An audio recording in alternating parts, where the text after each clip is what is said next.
Ciao everybody. I've been asked so many times what's new in the PMBoK8 in the last few days from my network that I decided to record this video to provide my personal view on what are the significant topics that have been changed and updated in the new PMBoK. What I say is my personal view on the topic, even if I have been one of the core team members for the development of this standard. A very good question is why the PMBoK needs to be updated every 4 to 5 years. No? Why don't we have a stable standard for project management? Aren't we doing the same thing since decades? No? If you are seasoned like me, you have the impression to do that. Actually, the environment in which we develop project is changing. Outside us, outside the project, the instability of markets are impacting the way we deliver project and how we face, for example, risk, no? And the resilience we need to put in place in our projects. And in parallel, also ourselves, our mentality, our mindset is changing. For example, today we are more and more committed on long-term impact. And so to include these novelties into the standard, PMI did a huge listening exercise. When we started our endeavor in drafting the new PMBoK, we have been given with a broad study about the feeling and the opinion of the community on the PMBoK7. And while developing PMBoK, we had the opportunity to get reviews from the whole community.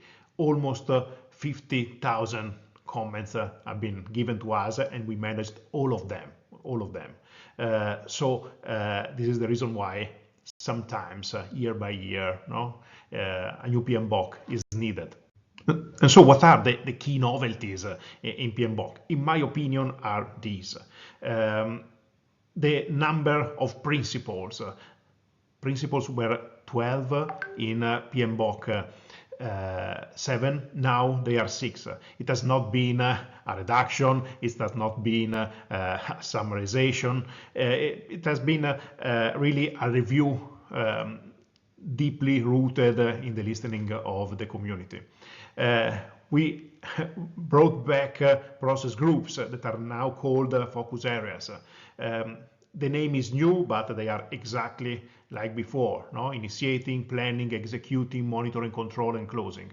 The new name is due, again, to the listening of some part of the community, mainly part of an agile of some agilist that really felt not at ease with process groups. So we changed the name, but they are exactly the same.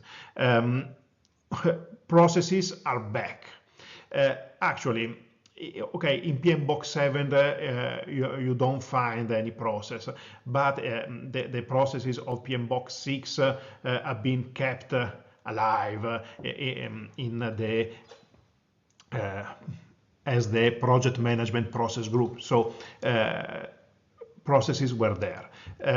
Now they are 40 and no longer 49, and the ITTO's input tools and techniques and outputs are easier and easier, but they are back, and they are spread across the 5 focus areas and the 7 performance domains. A very relevant thing that PMBoK 8 is saying is that focus areas are for any project, not only for predictive projects. So also if you work in Agile, you have focus areas. Obviously, the way you pass through them during your project is different, but you have in a predictive, Agile, and hybrid projects. And last but not least, we review a little bit the definition of project. And it's not just a matter of definition. It's something that can change our perspective on what is a project. So let's discuss about that. Now, the new definition of project, a temporary initiative in a unique context undertaking to create value. So temporary, unique is still there, but the uniqueness is related to the context and no longer to the deliverable. And it is value oriented. So the aim for a project to be started is no longer a deliverable, the product, service, or result. It's the value, so something broader. No, the significance is broader.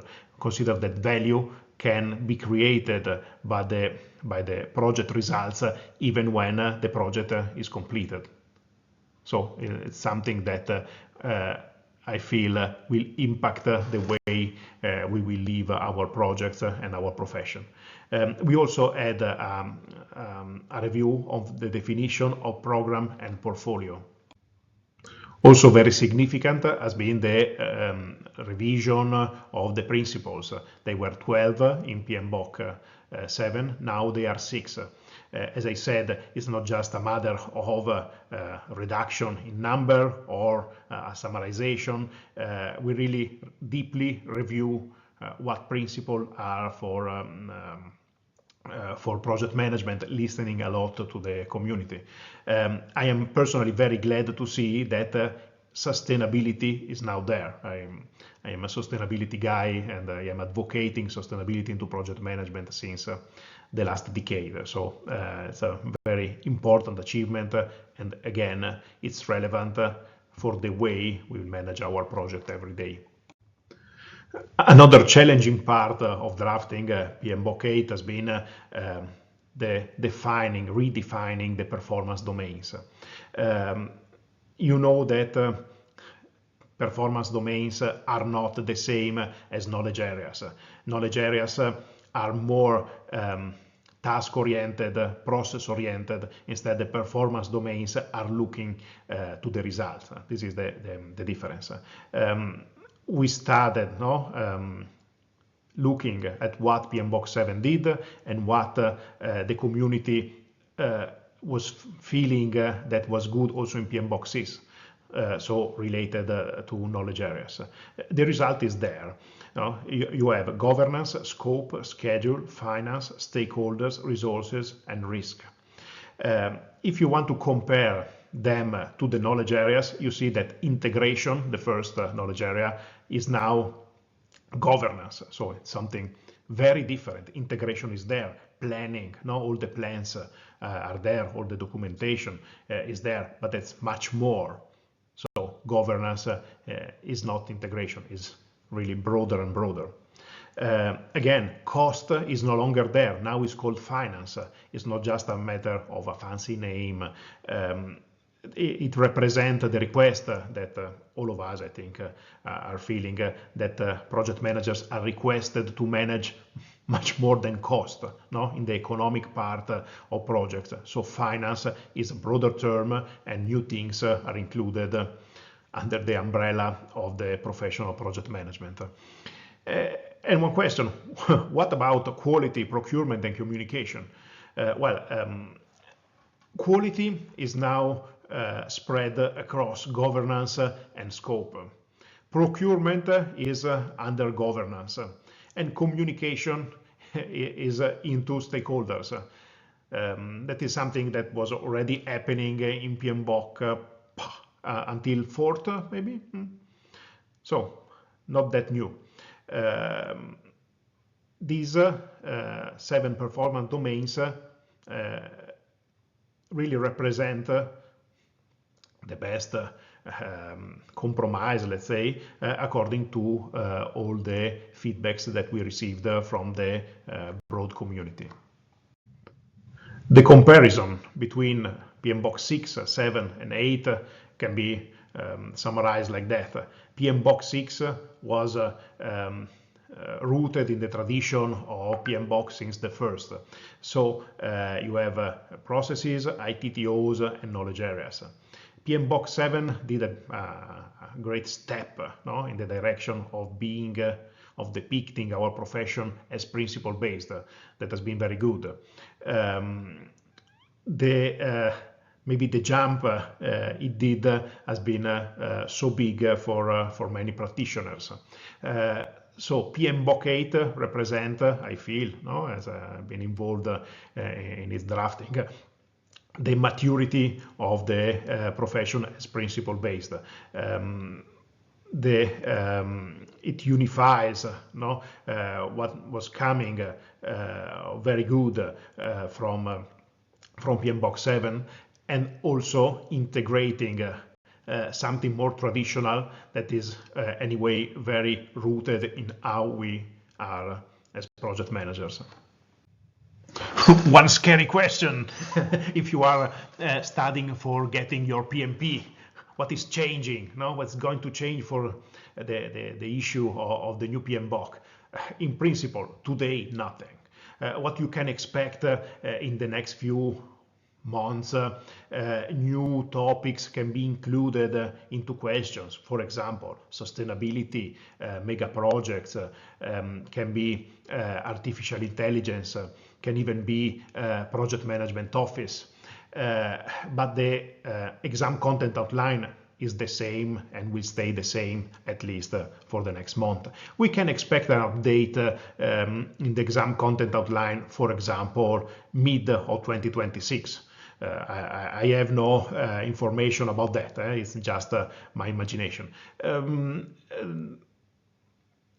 Anyway, if you are studying now, I think you can get prepared by half of next year, and you are safe, no, on the safe side of that. Anyway, if you go longer than that, don't worry, concepts are already there. A new exam content outline cannot include many different topics than are already there. Rumors are about the introduction of case studies that are also used in the Agile Certified Practitioner exam that I took last year. But anyway, you can do that. Topics are there. You will update a little bit your preparation. But go on. So I hope that this short video has been useful for you and provided some information that are the keys for understanding PMBoK8. Please download it. Let me know what you think about. Read it all or a few sections, or go through it and let me know. Let's stay in touch in LinkedIn. Ciao.